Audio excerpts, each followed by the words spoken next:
De seguro que la mayoría de vosotros ha estado siguiendo las incidencias o el contenido de la palabra de Dios en este capítulo 17 a través de las exposiciones que el pastor Arturo ha venido trayéndonos en las semanas pasadas.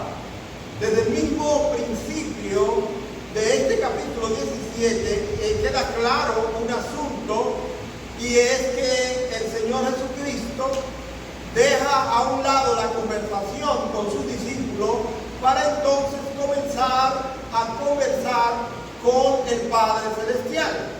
En el versículo 1 esto es claro porque la Biblia dice que el Señor levantó la vista al cielo y comenzó a hablar con el Padre. Es decir, este capítulo lo que trata en esencia y de manera general es una oración, una comunicación entre el Hijo, Jesucristo, y el Padre que está en los cielos.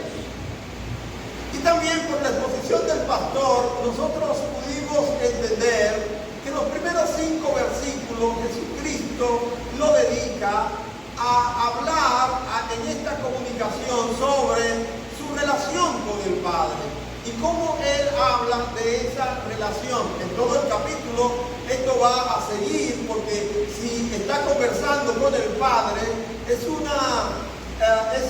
diálogo entre ellos dos, más bien un monólogo, porque es Jesucristo quien está hablando y no vemos, no escuchamos, no observamos que el Padre le contesta, pero sí Jesucristo está hablando con el Padre y él entiende que el Padre le está escuchando.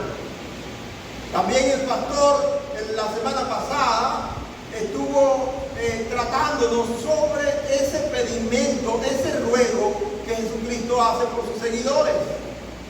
Sus seguidores, a partir del versículo 6 y hasta el versículo 19, eran personas especiales para él. Y él está despidiéndose de ellos, y en ese contexto él quiere dejarles a ellos seguros. Recuerden, mis amados hermanos, que esta sección no inicia en el versículo 1 del capítulo 17, sino que inicia en el versículo 1 del capítulo 13, cuando Jesucristo, allí reunido con sus discípulos en el aposento alto, comienza a despedirse de ellos. Y ya este es el final de ese tiempo, de esa intimidad con sus discípulos, y él quiere dejar claro en el corazón de ellos que su ausencia física, no significa desamparo, no significa que van a quedar huérfanos. De hecho, en el capítulo 16 Jesucristo se lo repite varias veces diciendo: no los voy a dejar huérfanos, no los voy a dejar desamparados, ustedes no van a quedar solos. A pesar de que yo no voy a estar físicamente con ustedes, tendrán la persona del Espíritu Santo y tendrán además la oportunidad de contactarse, de comunicarse con el Padre Celestial. Amados, yo no sé si nosotros al leer la Escritura nos damos cuenta lo que el Señor nos ha legado a nosotros también con este elemento tan importante en la vida de nosotros como iglesia y como personas creyentes, que es la oración. Y voy a utilizar un recurso que utilizan los maestros de nivel inicial, que es el recurso de la repetición. Hermanos, la oración, repitan conmigo, ¿qué es? Se ve que ustedes no fueron al nivel inicial, no hicieron ese nivel de kinder, de preprimario, de nido, ¿verdad? Es la oración. Repitan conmigo, amados, la oración. Es un elemento, es un recurso tremendo el que nosotros tenemos. Solo pónganse a pensar que Jesucristo es Dios. ¿Cuánto creen eso? Bueno, y si Él, siendo Dios, agotó gran parte de su vida en esta tierra y de su ministerio para comunicarse con el Padre, ¿cuánto más nosotros, que somos simples mortales y que tenemos tantas debilidades y que nosotros que tenemos tantas falencias en nuestra vida, nosotros mucho más necesitamos comunicarnos con el Padre. Siempre, siempre. Y esto es lo que Jesucristo está haciendo con sus discípulos. Ahora, hermanos, debo destacar también en este momento de introducción que el domingo pasado nosotros estuvimos en la noche aquí y la visita de los hermanos de la Iglesia Bautista Dominicana nos dio la oportunidad de escuchar con el pastor Isaac Robles un mensaje referente a el llamado del Evangelio. Nosotros somos evangélicos porque hemos escuchado el llamado que a través del Evangelio, es decir, de la buena noticia que Dios tuvo para con nosotros, y conocimos al Señor y creímos ese mensaje del Evangelio. Por eso estamos aquí. Me encanta que nosotros sepamos que el Evangelio es el poder de Dios para salvación. Dice la Biblia así en Romanos capítulo 1, versículo 16. Es la dinamita que Dios utiliza para explotar a un corazón endurecido como roca, y desbaratando ese corazón le permite que brote un corazón de carne sensible para poder escuchar la verdad del Evangelio. Y nosotros hemos sido alcanzados. Digo, yo no sé usted, pero yo levanto la mano, no sé si usted me va a acompañar, pero yo soy evangélico, gracias a Dios. ¿Verdad? Es bueno ser evangélico. En medio de este mundo de tanta confusión, nosotros estamos seguros de algo: somos de Cristo.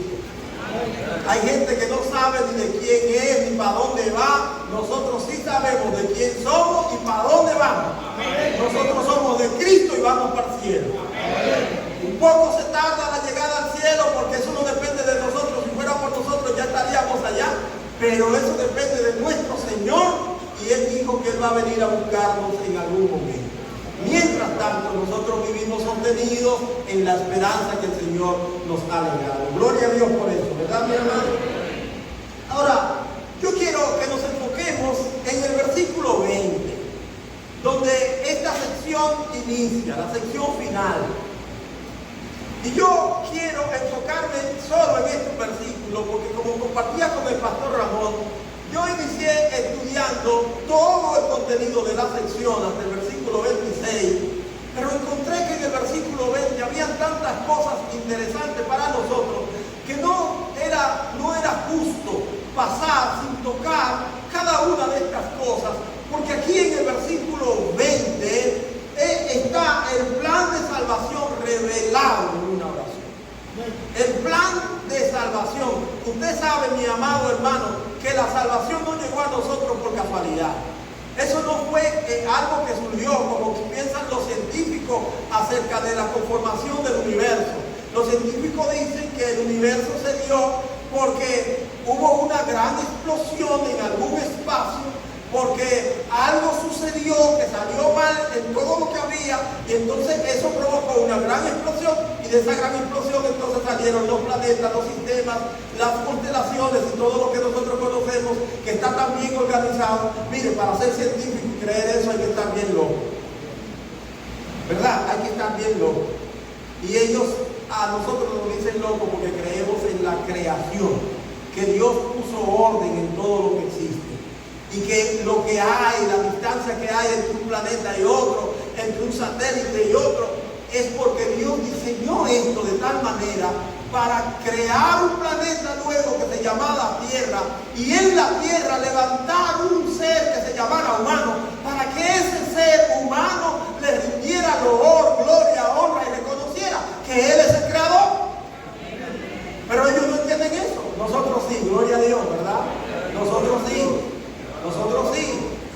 Ahora, amados, Dios tiene un plan, y ese plan se revela en esta oración de Jesucristo en el versículo 20. Allí yo quiero tocar 6 cosas que nosotros vamos a ver del plan de salvación, 6 elementos del plan de salvación. Bueno, versículo 20, leamos lo que dice el versículo 20. ¿Qué dice ahí?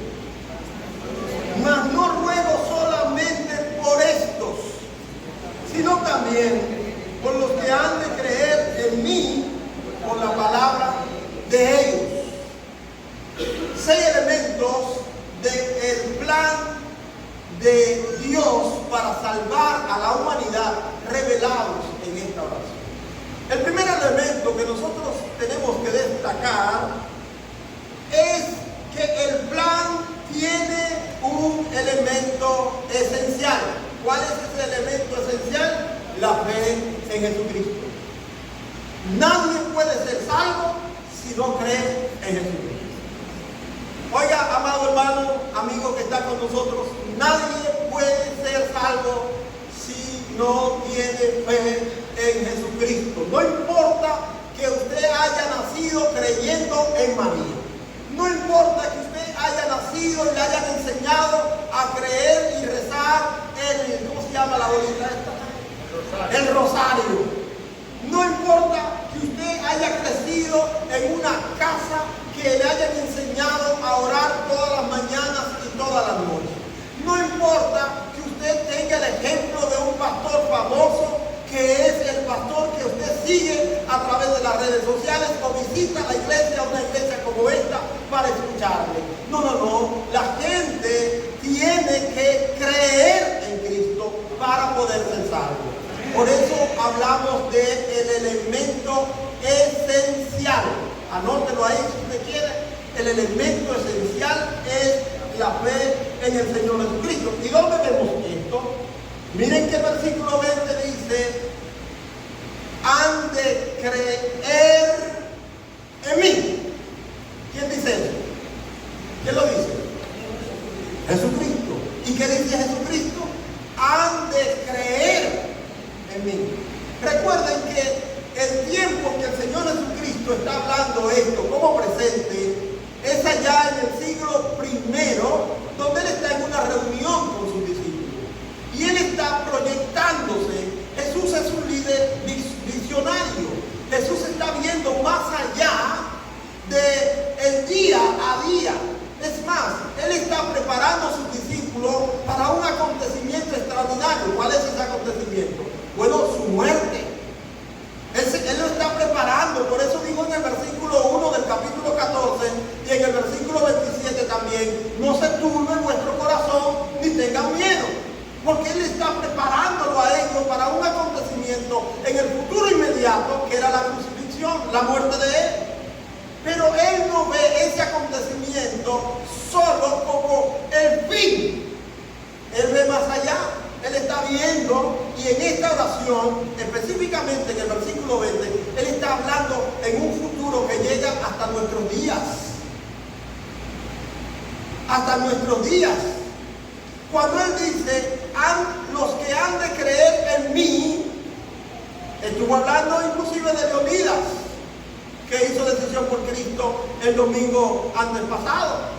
Está hablando de usted, de la época en que usted hizo esa decisión por Cristo. Está hablando de mí, está hablando de todos nosotros. Está hablando de la persona que va a hacer decisión hoy. Y Jesucristo está viendo hacia el futuro. Es una visión, es un líder visionario. Él no se detiene en el día a día. Él ve lo que va a acontecer más allá, hasta el fin de los días. Pero igual, para los que creyeron en el primer siglo, como Pedro, Juan, Jacobo, Pablo, igual para que los que hemos creído en este siglo, o los que creyeron en este siglo, es la misma cosa. El elemento es el mismo. ¿Cuál es ese elemento esencial? La fe en Jesucristo. Ahora, hablando de la fe, la Biblia dice en Hechos capítulo 16, 31, a un cuestionamiento de un hombre que quería saber cómo llegar, cómo ser salvo, los discípulos allí reunidos le dijeron: cree en el Señor Jesucristo. Cree en el Señor Jesucristo. Eso no es lo que dice Hechos 16, 31. La respuesta de Saulo y Sila al carcelero en Filipo: cree en el Señor Jesucristo. Ahora, nosotros vemos en la Biblia que hay definición de la fe. Por ejemplo, en Hebreos capítulo 11, versículo 6, un versículo que nosotros no conocemos, dice: porque sin fe es imposible agradar a Dios, porque todo el que se acerca a Dios es necesario que crea. Ahora, también nosotros vemos en Efesios capítulo 2 y versículo 8, que la palabra de Dios dice, porque por gracia sois salvos. Y esa gracia se revela como por medio de la fe. Así que la fe es un elemento esencial en el versículo universalmente más conocido de la humanidad, es Juan 3:16. La Biblia dice, de tal manera amó Dios al mundo que ha dado a su Hijo unigénito para que todo aquel que en Él crea, así que el elemento esencial es que la fe en Jesucristo, mis amados hermanos. No simplemente la fe, porque usted puede tener fe en una persona, usted puede tener fe en un trabajo, en una profesión, en unos estudios, usted puede tener fe en un gobierno, en un estado, pero esa fe no salva. La fe que salva, la fe que Dios ha puesto en su plan, es la fe en Jesucristo. Por eso el apóstol Pedro dijo, en ningún otro. ¿Lo recuerdan ese versículo? Es Hechos capítulo 4, versículo 12. En ningún otro. Así que si usted tiene su fe en los pastores de esta iglesia, es una fe falsa. Si usted tiene su fe en el sistema de esta iglesia, es una fe falsa. Si usted tiene su fe en la gente de esta iglesia, es una fe falsa. Si tiene la fe en lo que cantamos en esta iglesia, en cómo enseñamos en esta iglesia, es una fe falsa. Su fe tiene que estar en Jesucristo. Regularmente los hermanos que se mudan fuera del país, que se van a vivir fuera, como Darío, que próximamente se va, siempre dicen, yo quiero una iglesia como la bíblica. Yo le digo, tú lo que tienes que buscar es una iglesia donde se alabe al Señor. Porque la fe no tiene que estar en una iglesia. Usted no va a replicar una iglesia en otro lugar. Usted lo que tiene que ver que en donde usted esté, allí se adore, se alabe al Señor Jesucristo. El segundo elemento en este plan, en Juan, recuerden que estamos en Juan capítulo 17, versículo 20. El Señor Jesucristo dice, no ruego solo por estos, sino por los que han de creer en mí. Y yo quiero que ustedes se rayen ahí, ese mí que yo veo como un pronombre. Mí, o un sustantivo en gramática, no sé, yo no soy maestro de gramática, pero mí está señalando a una persona y señala a la persona quien habla. Y yo pregunté hace un momento que quién habla. Jesucristo. Es que el plan de Dios tiene un personaje principal. Amados hermanos, el plan de Dios tiene una persona o un personaje principal. ¿Quién es? Jesús. Jesús. No solamente que nuestra fe tiene que ser en el Señor Jesucristo. No. Porque, por ejemplo, la fe de los católicos está puesta en Dios y está puesta en la Virgen, ¿o no? Pero su autoridad, ¿quién es? ¿El Papa? ¿O no? Porque la palabra del Papa es palabra de Dios para los católicos. Perdónenme los católicos que están aquí, que lo estoy mencionando domingo en la mañana. Debería ser lunes que yo mencione a los católicos. Pero ellos tienen una fe. Ellos tienen su fe en Dios, su fe en la Virgen, su fe en los santos también. Pero lo que diga el Papa, eso es. Bueno, los cristianos tenemos nuestra fe en Cristo y el personaje principal de nuestra fe, de todo lo que nosotros somos, es Jesús. Jesús. Recuerden, amados hermanos, porque tendemos a confundirnos. Y la Biblia no nos deja espacio para confusión. La Biblia dice que no hay otro nombre bajo el cielo en el que podamos ser salvos. La Biblia dice que Él tiene un nombre que es sobre todo nombre, para que en el nombre de Él, ¿de quién? De Jesús. No puede haber confusión. Es más, cuando leemos el Antiguo Testamento, todo el Antiguo Testamento es una anticipación de Jesús. Los que vienen a la escuela dominical, por ejemplo, el domingo pasado, estuvieron estudiando acerca de las profecías, acerca de su nacimiento. No significa que esas profecías hablaban acerca de Jesús en completo. No. Desde Génesis capítulo 1, cuando dice la Biblia que en el principio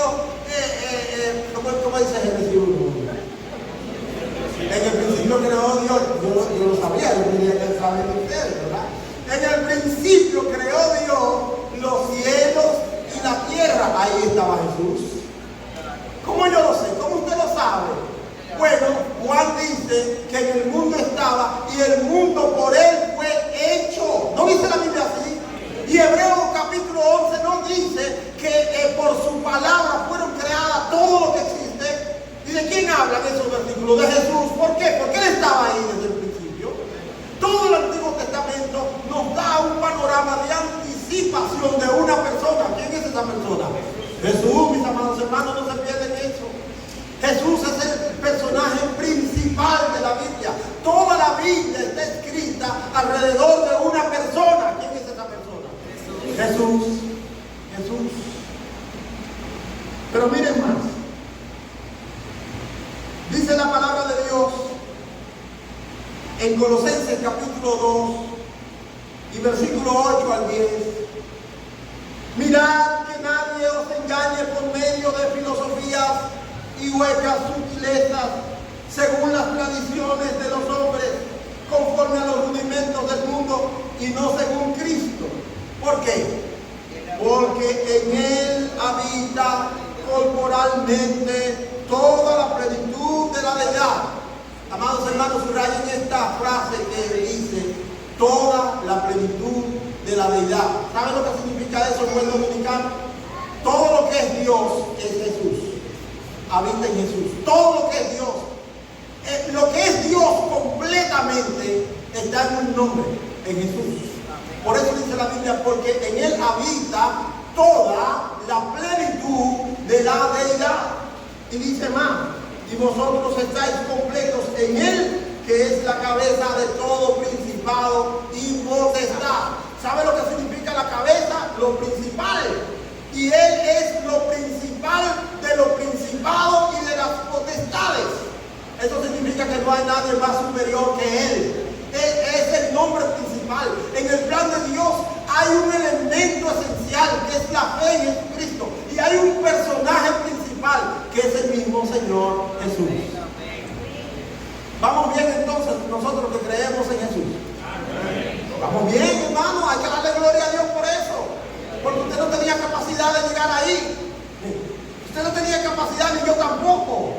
¿Cómo en este mundo donde hay tanta confusión y tanta gente que se levanta como héroes, como dioses, como señores, cómo nosotros llegamos a la conclusión de que el único es Jesús? Bueno, por la gracia de Dios. Ya lo dijo Efesios capítulo 2, versículo 8. Por gracia soy salvo por medio de la fe. Y esto no de vosotros, pues es un don de Dios. El versículo 9 dice, no por obras, para que nadie se gloríe. Nadie llega a esa conclusión por inteligente, hermanos. Es por bruto que llegamos ahí. Y en el reconocimiento de nuestra brutalidad le decimos a Dios, Señor, tú sabes que yo soy bruto, enséñame tú. Y entonces el Señor nos agarra de la mano y nos va llevando ahí. Gloria a Dios por el Señor. Hermano, es así el asunto. Es así el asunto. Dice la Biblia, ya que en la sabiduría del mundo, en la sabiduría de Dios, el mundo no conoció a Dios. Le plugo a Dios salvar a los creyentes por la locura de la predicación. Alabado sea el Señor. Eso fue un día que usted escuchó un mensaje y el Señor con su Espíritu Santo obró en su corazón, obró en su mente, le cambió la manera de ver el mundo y el Señor resplandeció con su evangelio delante de usted. Y usted dijo, es por aquí que voy. Y comenzamos a caminar por ahí. Gloria a Dios por eso, amados hermanos. Miren lo que dice la Biblia en Hechos capítulo, bueno, ya lo citamos, pero es necesario que lo repitamos. Hablando acerca del personaje principal, el apóstol Pedro, en este discurso frente a los doctos de la ley, dice, este Jesús es la piedra reprobada por vosotros los edificadores, la cual ha venido a ser cabeza del ángulo. ¿Quién ha venido a ser cabeza del ángulo? Jesús. Pero note que la palabra de Pedro comienza diciendo que Jesús es la piedra reprobada, es decir, no recibida, echada a un lado. ¿Por quiénes? Por los edificadores, es decir, por la gente que sabía. Y a partir de ahí entonces dice el versículo 12, y en ningún otro hay salvación. Cuando yo veo, hay un programa por YouTube que a algunos de ustedes les gusta porque es de entretenimiento y llevan a un psicólogo que es ateo y hay un psiquiatra que no se sabe lo que es, sabe como que se vuelve un pugilato. Y yo veo a gente de esa relajando con el nombre de Jesús y la fe que hay en Jesús. Yo no me irrito ni me pongo triste, sino que yo sé que la capacidad que el Señor me ha dado de conocerle es precisamente eso. El Señor me ha dado esa capacidad. En la misma situación que estuviera yo o ellos, si el Señor no hubiera llegado a mi vida. Si el Señor no llega a nosotros estuviéramos haciendo lo mismo que hace la gente del mundo, en su desconocimiento de Dios, en su insensatez. Dice la Biblia en Efesios capítulo 2 y versículo 3, que nosotros también andábamos en eso mismo, siguiendo la corriente de este mundo, conforme al príncipe de la potestad del aire. Todos nosotros también andábamos así. Hasta que el Señor decidió llegar a nosotros. Note que he dicho que el Señor decidió. No he dicho que nosotros decidimos ir a Jesús, porque no hay capacidad en nosotros ni siquiera de hacer eso. Es que el Señor decidió venir a nosotros. El tercer elemento del plan. El plan tiene un interés primordial. Vaya contando. El primero es un elemento esencial. El segundo, un personaje principal. Y en tercer lugar, un interés primordial. ¿Cuál es el interés? Note que en el versículo 20 dice, sino también por los que han de creer en mí. Y eso es esa oración o esa frase está colocada en futuro, ¿o no? Los que han de creer. Así que el interés primordial del plan de Dios son los futuros creyentes. Los futuros creyentes. El Señor está ahí con su grupito de 11, ¿verdad? 11. Pero el Señor antes le había dicho a ellos que Él fundaría su iglesia. Y ya vimos, por ejemplo, que el ser parte de la iglesia es haber sido llamado fuera para ser una congregación de santos. El Señor había hecho esa predicción, si queremos llamarlo por un término así, esa profecía de su iglesia en el futuro. Y Él está con esos 11 y Él está hablando con el Padre y habla de la gran multitud. Hermanos, yo no sé si usted sabe la estadística de cuántos cristianos hay en el mundo al día de hoy. Son miles de millones. Y esa multitud de creyentes comenzó allí en el aposento alto con esta oración. El Señor Jesucristo diciendo, los que han de creer en mí, los que han de creer en mí. Está hablando del fruto de creyentes en el futuro. Y yo quiero llamar la atención porque el plan de Dios sigue siendo como interés primordial, sigue teniendo al fruto de los que han de creer en Él. El Señor Jesucristo dijo cuando se reunió en otra ocasión con los discípulos, yo tengo también otro rebaño que no pertenecen a este redil. ¿Ustedes recuerdan eso? Juan capítulo 10. Lo pasamos aquí. También tengo otras ovejas que no pertenecen a este redil. Eso se lo dijo en la ocasión y en el contexto de que estaba hablando con judíos. Y los judíos se creían que ellos tenían la exclusividad del Mesías. Y Jesús tiene que decirle, no, espérate, esta salvación no es solamente de los judíos. Esta salvación es de toda la humanidad. Ahora, amados hermanos, dije que a propósito de este punto, de este elemento, acabamos de escuchar con la hermana Estela el anuncio de que el miércoles estamos convocados para ir al Politécnico, para evangelizar. Yo no sé si usted piensa en la prioridad que tienen los futuros creyentes. Yo no sé si usted está cónsono con el Señor Jesucristo y su pensamiento de poner prioridad, de poner como elemento primordial a la gente que tiene que creer en Él, que todavía están bajo la estela de oscuridad del maligno, que todavía están viviendo bajo esa condena de pecado. Yo no sé si usted piensa en esa juventud que está yendo a las escuelas, pero que nos sorprende cada día con videos, los videos que salen, porque hay otros que no salen, la mayoría no se salen. Entonces, yo no sé si usted piensa en esa juventud que debe conocer a Cristo y ser salvo de la condena. Porque si usted piensa como Jesús, usted le da prioridad a que el mensaje de Jesús llegue a ellos. Y en vez de quedarse durmiendo una hora más en su cama, usted dice: Señor, por este día yo me voy a levantar un poco más temprano. Señor, perdóname por levantarme un chin más temprano. Dios, hay que pedir perdón por eso. Hay gente que con sus sueños no se relaja, con su espacio de dormir hasta las 9, hasta las 10, eso es sagrado. Entonces, pídale perdón al Señor y levántese una hora más temprano, por favor. Y únase a nosotros y vaya a evangelizar. Hemos dicho, me dijo el hermano Carrión que le dijeron son 26 aulas.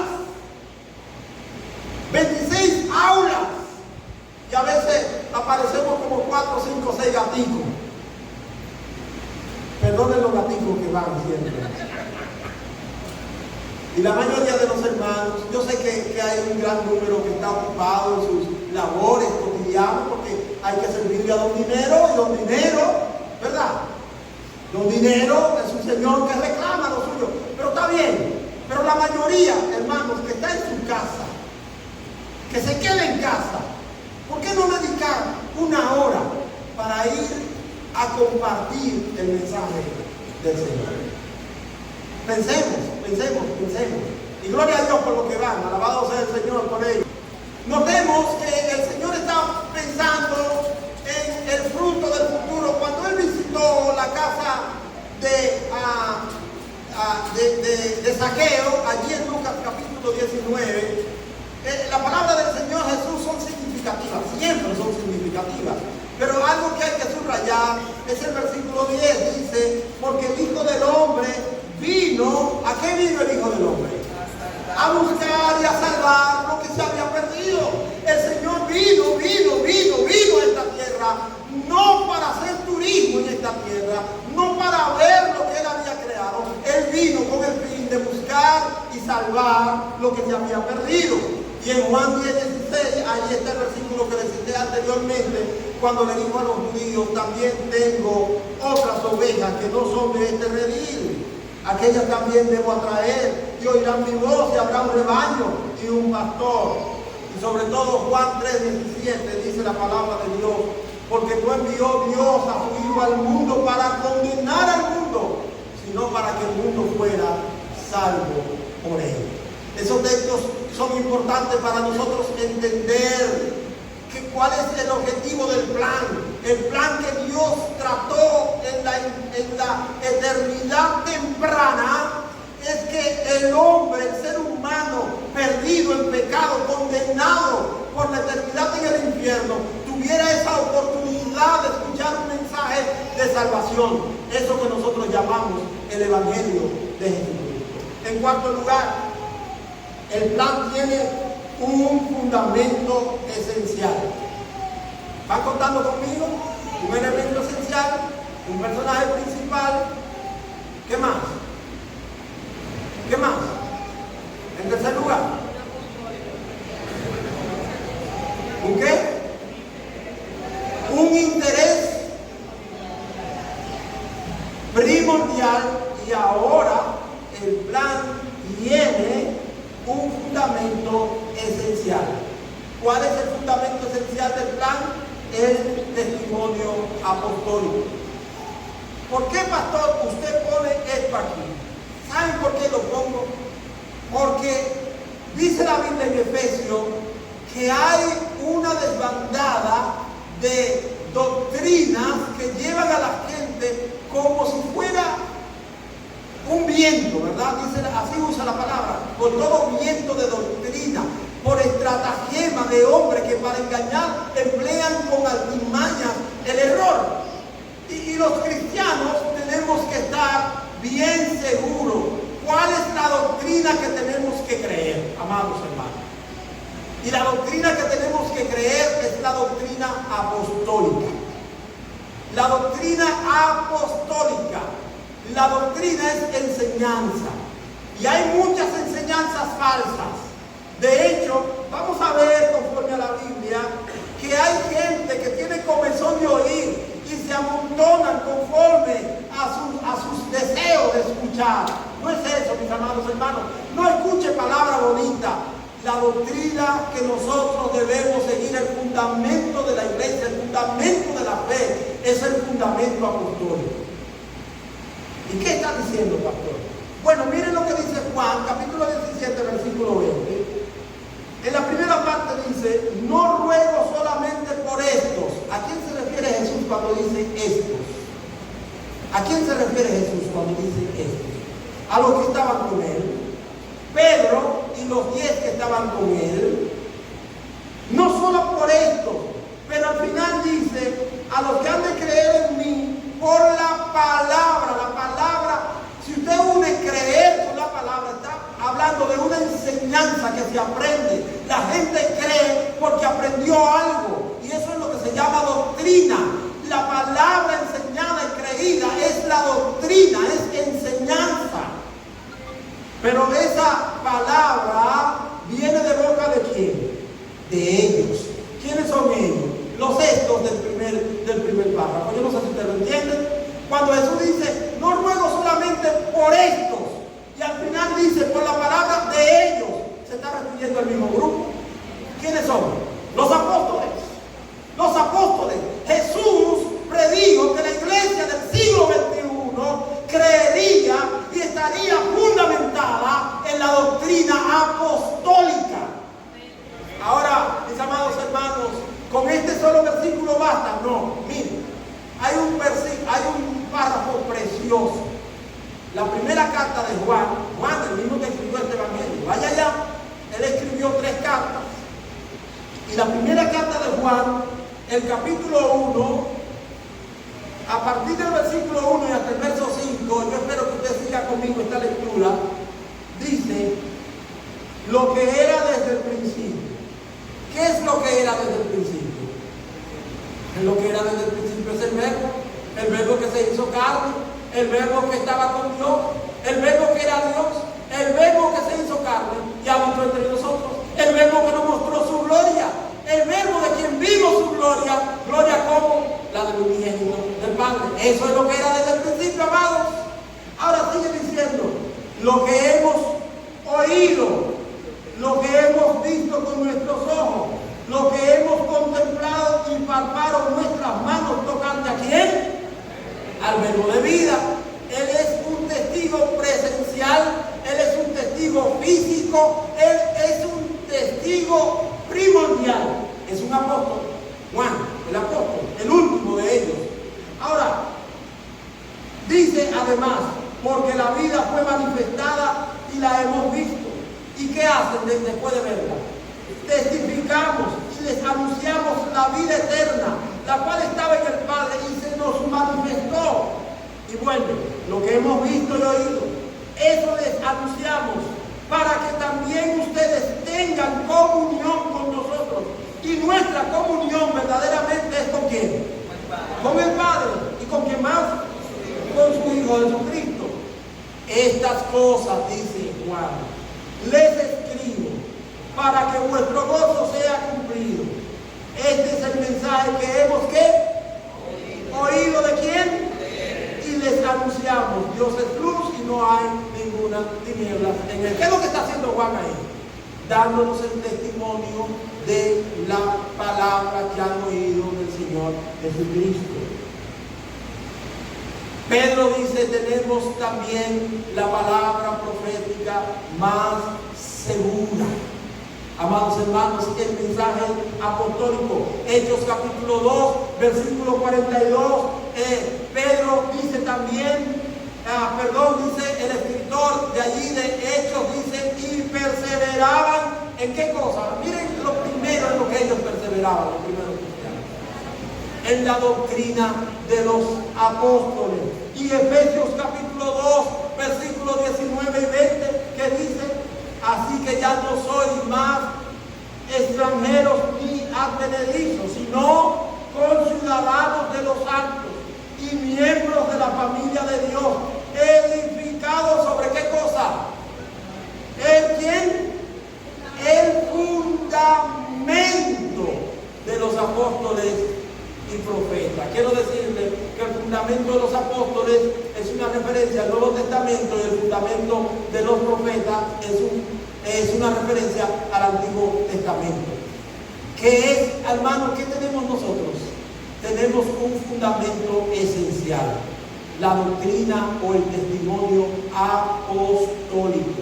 ¿Saben qué? Hay mucha gente que va a venir por ahí enseñando una especie, hay un nombre como no sé si en hebreo o en suizo o en qué idioma, de que trae una rema para ti. ¿Será una rema de papel? ¿Será?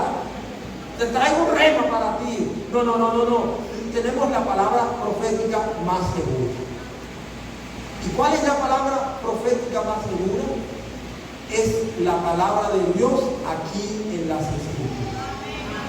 El fundamento doctrinal de la iglesia es la enseñanza apostólica. Cuando alguien le venga diciendo a usted que tal cosa se puede hacer, pregunte, ¿cuál de los apóstoles lo dijo? Pedro, Juan, Jacobo, Santiago, Pablo, que es el número 12 de los apóstoles en lugar de Judas Iscariote. Jesús dijo, no ruego por esto, sino también por lo que han de creer en ellos, por lo que han de creer en mí, por las palabras de estos o de ellos. En quinto lugar, mis amados hermanos, el plan tiene una tarea prioritaria. El plan tiene una tarea prioritaria. Un elemento esencial, un personaje principal, un interés primordial, un fundamento esencial y también una tarea prioritaria. ¿Cuál es esa tarea? Pregonar el mensaje de Jesús. Noten aquí, al final del verso 20 dice, los que han de creer en mí por la palabra de ellos. ¿Cuál era la tarea designada para los apóstoles que estaban con Jesús? Pregonar el mensaje de Jesús, la palabra de ellos. ¿Cómo es que la gente va a llegar a creer en Jesucristo? Por la palabra que predicamos. Nosotros no podemos quedarnos callados y esperando a que la gente se entregue a Jesús por motivos de magia. No puede ser así. Es cierto, dice la Biblia en Hechos, que el Señor añadía cada día a la iglesia lo que habría necesario. Pero ¿cómo la gente se salva? Escuchando la palabra de Dios. Esta es una tarea primordial. Todas las tareas que se hacen en la iglesia, todos los ministerios son importantes. Pero si hay un ministerio que es primordial, es el ministerio de la evangelización. Algunos de los hermanos del ministerio de evangelismo se me estaban quejando diciendo, pastor, es que la iglesia, la mayoría de la iglesia no nos está apoyando. Es verdad que convocamos un domingo y aparece un buen grupo, pero convocamos el otro domingo y la mayoría se queda. Estamos yendo a las escuelas y nos encontramos con hermanos que están pachangueando en la calle y ni siquiera se acordaban que anunciaron el domingo evangelismo en tal escuela o en tal liceo. Tenemos propuesto misiones para 5 pueblos en el exterior de Consuelo y no hay ningún hermano que se acerque a nosotros diciendo, apúntenme porque yo quiero ir para tal o cual lugar. Hay un desinterés en en la tarea de la evangelización, porque parece que nos hemos acomodado a que ya somos salvos y la salvación no se nos va a perder. Entonces no nos cuesta nada, no le damos ninguna mente, no queremos ni siquiera pensar en aquellos que están perdidos. Aquí el Señor Jesús mencionó esta tarea como la tarea primordial. Es verdad que usted está comprometido con su ministerio, cualquiera que sea el que usted haga en la iglesia, pero todos los creyentes de esta iglesia y del mundo entero estamos llamados a la evangelización. Ese es el ministerio primordial que todos tenemos. Es la tarea número uno de todo cristiano. El cristiano no puede darle la espalda a la evangelización. El cristiano es un misionero del cielo aquí en la tierra para ganar las almas de los que están perdidos. El Señor Jesucristo pensó en aquellos que serían ganados por la palabra que llevarían los creyentes de ese momento. Y así sigue el plan. Cada creyente en su generación tiene que compartir el mensaje del Evangelio de salvación. Miremos esto en la propuesta de la Biblia. Dice la Biblia en Hechos capítulo 6 y versículo 2. Un texto interesante. Siempre pienso en mi ministerio personal, en este verso, en la reacción de los discípulos que estaban en aquel momento. Hubo una revuelta, un reclamo. La iglesia estaba creciendo y se fueron a quejar los discípulos frente a los líderes de aquel entonces de la iglesia. Dice la palabra de Dios en Hechos capítulo 6 y versículo 2. Entonces los 12 convocaron a la multitud de los discípulos y dijeron, ¿qué dijeron? No es justo que nosotros dejemos la palabra de Dios para servir a la mesa. Hermanos, sí, este versículo es interesante para mí, porque yo creo que el servicio a la mesa es importante. Es un ministerio importante. Por eso el énfasis con los hermanos de misericordia, con la, ¿cómo se llama lo que hacen al fin de mes? El banco de alimentos. Eso es importante. Pero hermano, eso no puede ser lo primordial. Es importante los que hacen diaconía, pero eso no es lo primordial. Es importante los que dan escuela dominical, pero eso no es lo primordial. Es importante los que cantan, pero eso no es lo primordial. Es importante todo el que hace un ministerio en esta iglesia, pero eso no es lo primordial. Lo primordial es pregonar el mensaje de la palabra de Dios.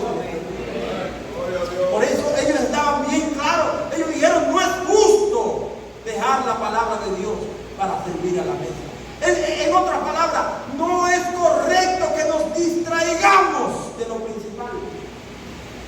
No puede haber nada que usted haga para Dios que sea un distractor de lo que es su ministerio primordial. ¿Cuál es el ministerio primordial? Hablar con todo el mundo de la palabra de Dios. Vamos a verlo con la Biblia. Miren lo que dice Hechos capítulo 20 y versículo 24. Hechos 20, 24.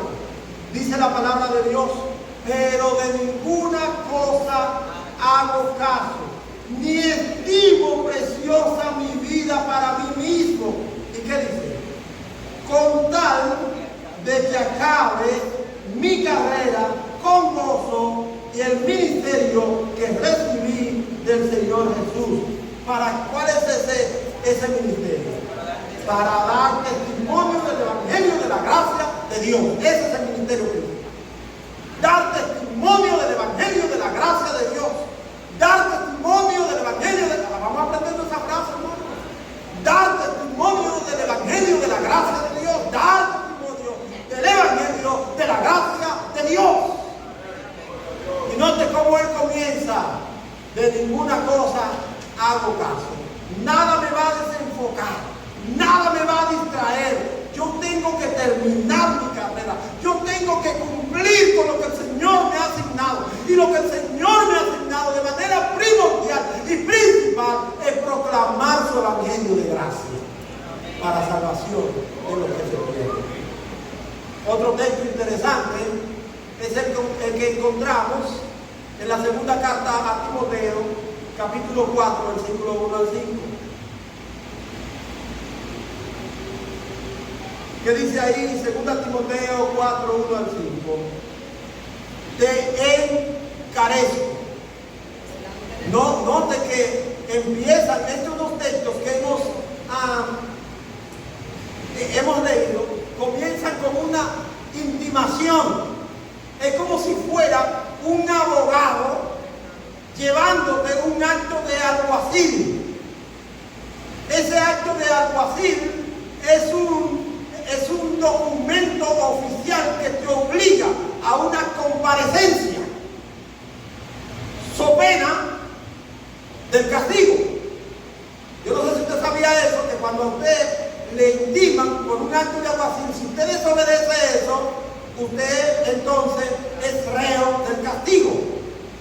Es decir, a usted lo pueden venir a buscar con una orden de conducencia, que es un poco más dura, o lo pueden citar para que usted pueda caer preso. Lo primero que le mandan es un acto de alguacilidad. Así este tema. Miren, te encarezco. Y miren de quién le encarece, delante de quién le carece, hermano. Cuando usted lea la Biblia, que usted vea un tema así, ponga atención a lo que está diciendo, porque es importante. Te encarezco delante de Dios, dice. ¿Y de quién más? ¿Y saben qué va a hacer el Señor Jesucristo? Va a juzgar a quién. A los vivos y a los muertos en su manifestación. A mí me tocó hablar de esto a los líderes en un taller para líderes que tenía la semana antepasada en Chicago. Y yo le dije, mis hermanos, miren, alguna gente quiere ser líder en el ministerio de la iglesia. Pero ¿saben por qué la gente desea ser líder? Porque no sabe la consecuencia, la responsabilidad del liderazgo. La Biblia asigna una responsabilidad tan tremenda. Si usted quiere saber la responsabilidad del liderazgo que Dios asigna a los líderes, comience leyendo Santiago capítulo 3 y versículo 1. Cuando dice la Biblia, no se hagan maestros algunos de ustedes sabiendo que recibirán mayor condenación. Y este versículo aquí en 2 Timoteo capítulo 4, note que él dice, yo te estoy estimando delante de Dios y del Señor Jesucristo, que juzgará a los vivos y a los muertos en su manifestación. Miren, el hecho era que decía, nosotros estamos esperando al Señor Jesucristo. Yo lo estoy esperando. ¿Usted lo está esperando, hermano? Porque nosotros creemos que con la manifestación del Señor Jesucristo, nosotros vamos a recibir completamente todos los beneficios de nuestra redención. Eso es verdad. Pero al mismo tiempo es un asunto que tenemos que pensar, porque la manifestación de la venida del Señor Jesucristo significa que también compareceremos delante del tribunal de Cristo. Vamos a comparecer, dice la Biblia ahí, va a juzgar a los vivos y a los muertos. El Señor Jesucristo va a presentarse para que nosotros rindamos cuenta. Hermanos, hermanas, vamos a tener que rendir cuenta. A veces nosotros vivimos en esta vida cristiana chabacana y creemos que el Señor no va a demandar de nosotros nada. El Señor va a venir, sí, para darnos la gloria, que, como Él le dice al Padre, para que ellos vean la gloria que desde el principio tuve antes de la fundación del mundo. Eso es verdad. Pero también tendremos que comparecer y rendir cuenta de lo que hacemos en esta vida. Sea bueno o sea malo. Ahora sigue diciendo el texto que se va a manifestar en su reino y cuál es la intimación que hace. ¿Qué dice la Biblia ahí? El Señor Jesucristo juzgará a los vivos y a los muertos en manifestación en su reino. ¿Qué le dice? Que prediquen la palabra, así me gusta. Que instes a tiempo y fuera de tiempo. Que redarguya, que reprenda, que exhorte con toda paciencia y doctrina. Porque vendrán tiempos cuando no sufrirán la sana doctrina, sino que teniendo comezón de oír, se amontonarán maestros conforme a sus propias concupiscencias y apartarán de la verdad Pero tú, cristiano, sé sobrio en todo, soporta las aflicciones. ¿Y qué dice al final? ¿Cuál es el ministerio entonces? ¿Cuál es el ministerio? Hermano, evangelizar es el ministerio primordial. La tarea principal del creyente, sea pastor o sea el más nuevo de los creyentes, la tarea esencial y primordial de todo creyente es la evangelización. No es eso lo que hay que hacer. Lo que hay que orar al Señor, arrepentirse, decirle: Señor, yo estoy en pecado, te prometo que de ahora en adelante, mañana es un día de fiesta, toda la gente está en casa, yo voy a tomar mi puntico, un pan de tratado y voy a visitar a mis vecinos para compartir el testimonio del Evangelio. El miércoles yo voy temprano con los hermanos que van a la Inmaculada Concepción. Yo soy el primero que voy a llegar para esperar a mis hermanos ahí para compartir el Evangelio de Dios. Si el domingo yo no tengo nada más que hacer en la tarde, yo voy a ir con los hermanos que van a los hospitales y yo voy a compartir el Evangelio de Cristo. Yo voy a compartir el Evangelio de Cristo porque esa es la tarea principal. Cumple tu ministerio. Haz la obra de evangelista. Hermanos, finalmente, el plan de Dios tiene una forma de sostén primordial. No significa que no tenga otras maneras de sostenerse. He dicho una forma de sostén primordial. Y esa forma de sostén es la oración. Eso también está contenido aquí en el verso 20. Note que Jesús comienza este verso diciendo: no ruego solamente. El ruego es una oración. El ruego es declararse incompetente y depender de alguien que tenga la competencia. Jesús, ante sus discípulos, está presentándose como sujeto al Padre. De hecho, en todo su ministerio se presentó así. Jesús, cuando estaba frente a la tumba de Lázaro, la palabra de decir: Lázaro, ven fuera, hubieran sido efectivas sin oración o con oración. Pero él prefirió, para presentarle un ejemplo a quienes estaban ahí, elevar su mirada al Padre y decir: Padre, gracias por oírme. Yo sé que tú siempre me oyes. ¿Recuerdan esa escena de Juan capítulo 11? Porque la oración es el sostén, tanto de nosotros como personas, como cristianos, como de nosotros como colectivo, como iglesia. Da pena venir en el tiempo de oración los martes y observar que solo un pequeño grupo de nosotros muestra interés por la oración colectiva. No sé si lo están haciendo de manera independiente en sus casas. No estoy en sus casas. No puedo juzgar. Pero lo que sí puedo juzgar es el tiempo de oración colectiva de los martes. ¿Cómo nosotros mostramos nuestro desprecio por ese tiempo con nuestra ausencia? Otra vez digo, hay algunos que tendrán imposibilidad de acudir, pero la mayoría no. La mayoría no. Amados hermanos, el plan de Dios muestra la oración como la forma de sostén de prioridad del ministerio. En su plan Dios mismo estableció como un elemento clave el cumplimiento de su propósito, la oración.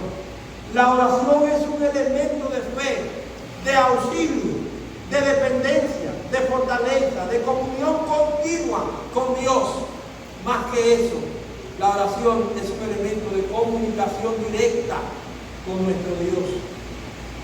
En Lucas capítulo 18, versículo 1, dice la Biblia que el Señor Jesucristo les dijo una parábola para que ellos entendieran de la necesidad de orar siempre y no desmayar. Subraye la palabra necesidad. Hay una necesidad que tiene la iglesia de orar cuando. Lucas 18:1.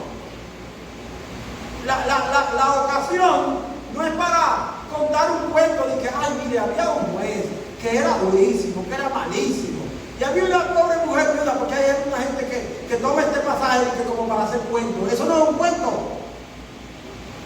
Lo importante de esta escena es lo que dice el versículo 1. Le contó el Señor Jesucristo una parábola sobre la necesidad de orar siempre y ser constante en la oración, no desmayar. También en Mateo capítulo 26, versículos 40 y 41, aquella ocasión donde el Señor se llevó a los discípulos para que oraran con Él. Y cada vez que venía, los hallaba durmiendo. Y el Señor les dijo a ellos: velad y orad para que no entréis en tentación. ¿Cuál es el elemento de sostén primordial en el plan de salvación? Amados hermanos, la oración. Lo que yo estimo es que la iglesia salga de hoy, de este culto, con por lo menos con dos peticiones de oración. Dos peticiones de oración. ¿Cuáles son esas? Bueno, la iglesia tiene que salir de aquí para orar la semana entera por Rumanía, ¿o no? ¿Sí? No. ¿Ya se habían olvidado de Rumanía? ¿Ya se habían olvidado de eso?